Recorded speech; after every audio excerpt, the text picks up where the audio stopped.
Trip. Mommy Andas here. Kasama ko po ngayon si Shaq. Hi ka. Hello, hello. Hello, hello. Hello. Hi. Hi, guys. Hi, guys. Hello, mga Kalap Trip. Hello, mga kaptip. For today's video po ay gagawa po tayo ulit ng healthy drinks. Tuturuan ko po kayo ng mga gamit ng gagawa po tayo ng healthy drinks using lemon and calamansi concentrate. Yay! Ngayon po tatanungin muna natin si Shaq. What's this? Kamalansi juice. Kamalansi juice. How about this? Lemon. Lemon. What's your favorite? This. This, is this yummy? No? Okay, tara na mga Kalap Trip. Gawa na po tayo ng fresh and healthy drinks para sa ating Basta, Mami, ito yung timpla mo, opo. Para lagi tayong healthy. Yay! Hi mga Kalap Trip. Ako po si Shaq. Ako si Shaq. Ayan po, dapat po gagawa tayo ng cucumber juice with concentrate calamansi. Ang problema po, na-ready na namin yung cucumber. Ang problema naman, nasira yung blender. Epic fail.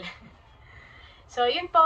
Ngayon po, ang gagawin na lang natin is ipagtitimpla natin si Shaq ng... Anong gusto mo? What do you want? Ano yan? Kamalansi juice. Ayan, kamalansi juice. So, yun po, nung kahapon po is nagtimpla ako sa isang baso. So, kami po kasi, hindi talaga kami per baso dahil isang lagukan lang is nabibitin po yung mga anak ko. Pati po yung asawa ko. So, ito po, magtitimpla tayo sa 1 liter na cold water. So, ito po, pwede kayo maglagay ng ice kasi ito po medyo frozen na siya, na-frozen na siya sa freezer. So, yun, sa 1 liter naman po na tubig, shake po muna natin to. Ito kasi yung gusto ni Shaq. Ayan, calamansi, concentrate. Ito nga po pala kasi, si Shaq, hindi talaga siya pala inom ng gamot. Never siya nagkasakit. Ang nangyari po nung, ito last, sabay kami nagkasipon, yun, kailangan niya pong uminom ng gamot. Meron pong nireseta sa kanya yung doktor kasi may hika po siya. So, yun, naging malala po yung hika niya. Ang ginawa ko po, para rin makainom siya ng gamot technique, mga mami.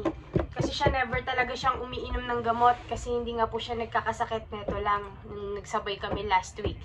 Ang ginawa ko po, yung gamot po na pinapainom ko sa kanya, nagtitimpla po ako nito, hinahaluan ko po. So, hindi niya nalalasahan yung gamot. Wala siyang kamalay-malay. So, yun po yung technique. Ganun po ka-useful to, ganun po talaga siya ka-helpful para sa mga kids natin. Kagaya kay Shaq yun, nakakompleto na po siya ng 1 week na gamot. Dahil po dito, tinitimpla ko lang siya nito sa isang tumbler. Tapos hinahalo ko po sa gamot niya. So wala siyang kamalay-malay na gamot yung iniinom niya. Akala niya ito lang lagi. Yun po. So ito po, magtitimpla na po tayo sa 1 liter. Ang ilalagay po natin dito is... Kung sa isang basong tubig po, 3 tablespoon ang nilalagay ko. Dito po, siguro mga 10. 3, 4, 5, 6, 7. 7 po muna. Kasi pag nagtitimpla po talaga ako nito, hindi ko siya tinatakal-takal sa kutsara. Inaano ko na lang po, tinatansya, binubuhos to, and then tinitikman po yung lasa. So, yun po, isi-shake po muna natin. Kasi gusto na uminom na siya. So, 7 tablespoon pa lang po yung nalalagay ko ng calamansi concentrate. Kasi gusto na siya kung kamalansi. So, yun, titikman po muna natin kung okay na sa kanya. O siya, umin mo na.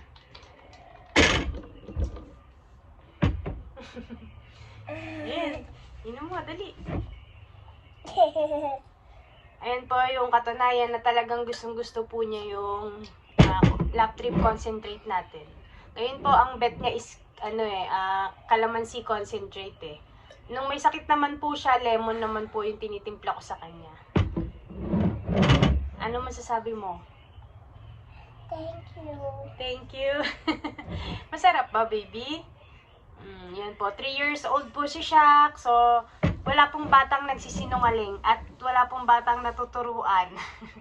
Natuturuan na magsinungaling or ito, yung magsinungaling siya sa video. So, ito po actual talaga. Yung mga anak ko talaga, everyday sila nainom. And, ayan po, may pa. So, yung 1 liter po, nasa 7 tablespoon po na laugh trip concentrate, calamansi or lemon ang nilagay ko. Pero depende pa rin po yun sa inyo kung kagaya nga po ng sabi ko, depende po sa panlasa nyo kung ano yung gusto nyong lasa, kung gusto nyo mas maasim, dagdagan nyo po. Ayun, mukha pong kay Shaq is okay na yung timpla na 7 tablespoon na laugh trip concentrate, calamansi sa 1 litrong tubig. Cold water po to Ito po, cold water. Ayan po, may ice pa. Yan. Ayan, hindi niya po talaga tinitigilan hanggang hindi ubos. Yan, makikita niya naman po yung reaction ng bata na talagang hindi po yan sinut talaga na wala po talagang pagtuturo or wala pong natural niya po yung reaction. Yummy. Yummy! So, ayan mga ka-lap trip, mga kamami.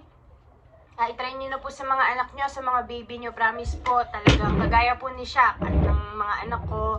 Actually, kami rin po sa mga magulang din po, mga mommy and daddy. Yung mga nagtatrabaho po na, syempre, kailangan natin magpalakas ng immune system. Yun, uminom po kayo niyan. Kami po kasi sa delivery, syempre pagod sa init, sa pagbubuhat ng mga laugh trip fresh juice pag nagdi-deliver kami. Tapos sa pagod po sa biyahe kasi malalayo po Laguna, Bulacan, mga ganun po yung mga talagang namin silang. Yun po yung mga biyahe po talaga namin. So, yung alam nyo po yung pakiramdam na yung nakakahapo yung pagod. Gusto ko pa. Gusto niya pa, naubos niya na agad. Gusto niya pa, mga ka-lap trip. Diba? Sabi ko sa inyo ang bata talaga ang nagpapatunay. Nagsasabi talaga ng totoo yan, hindi nagsisinungaling. So yun nga po mga ka-lap trip, po siya parang nakaka-energize po siya. Yung paghapong-hapo ka na sa pagod, sa init, sa puyat. Pag uminom ka, promise na may energize ka talaga. Magkakaroon ka ng energy, extra energy. Siguro po dahil nga po fresh siya, talagang Mami, lamig. malamig talaga, baby. Fresh kasi po siya, natural, and Mami, ayaw. very refreshing po talaga. So, yun po. Try nyo na po. Kagaya ni Shaq. Favorite niya to. Favorite mo ba to? Nainom ka na gamot, no? So, again, mga mami, ako po ulit si Mami Anda. And sa po si Shaq. Hi ka. Anong sasabihin mo sa kanila? Hi guys. Bili na po kayo Bili na kayo po. ng Ito po. ano yan? Ano to? Kamalassi juice. At saka Lemon. lemon. Masarap ba yan, baby? Ito. Sarap daw po. So, yun lang po muna. And another video po sa mga susunod pong Mami, video po lagay mo is dito. abangan nyo po kasi mas marami pa po akong i-share sa inyo. Yung gamit nito, kung paano siya ginawa, kung paano ko siya nasabing healthy, natural, and safe po, and clean. Siyempre, yun po dapat, kasi ini-intake natin yan pinapasok po natin sa katawan natin. So, dapat talaga is safe po siya, clean, healthy, natural. Para hindi po tayo magkakasakit. Lalakas po ang ating immune system. Bye-bye mga kalatrip, Mami Anda and Shaq! Bye-bye! God bless to all!